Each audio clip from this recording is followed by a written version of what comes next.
Hello and welcome to a new lesson, Arbitrariness, Lecture 38. Let's try to understand this concept through an example. Please look at this picture. What do you think what it is?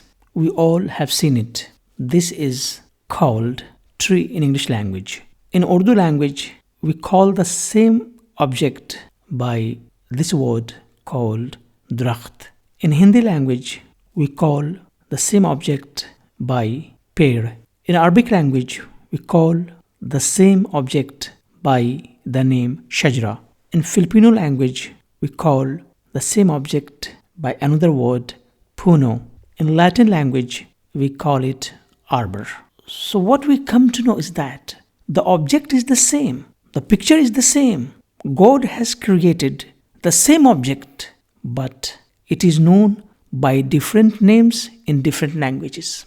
Had there been any natural connection between the object and the name given to it, the same object could have been known by the same name all over the world.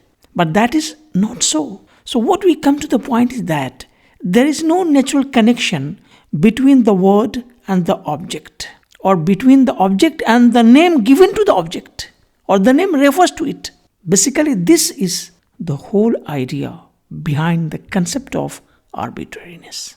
Let's try to understand and expand this idea furthermore. What's your name? Well, your name may be Rani, Fatima, Sarah, and so on. But why are you called by that name? I mean, why do people know you by that particular name? That is because when you were born, your members of family called you by that specific name. Your mother and father chose you to call you by any one of those names, such as Rani, Fatima, Sarah, and so on, right?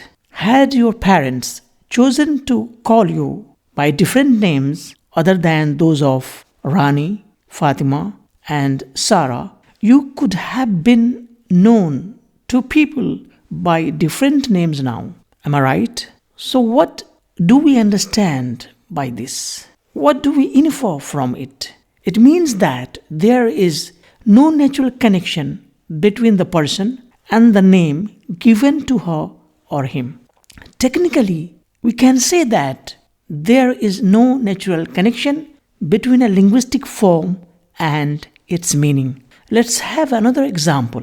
The object placed in front of us has a particular name with which we recognize. It is known as book in English. The same object or icon has different names in different languages. We call it kitab in Arabic or Urdu, pushtak in Hindi, and so on.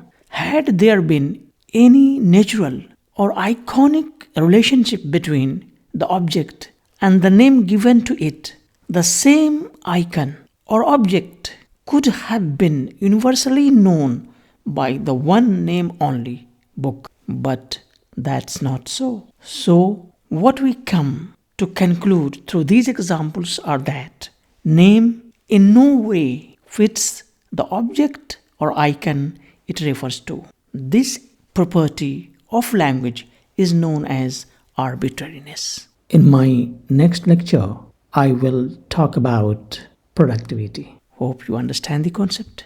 Thank you and goodbye.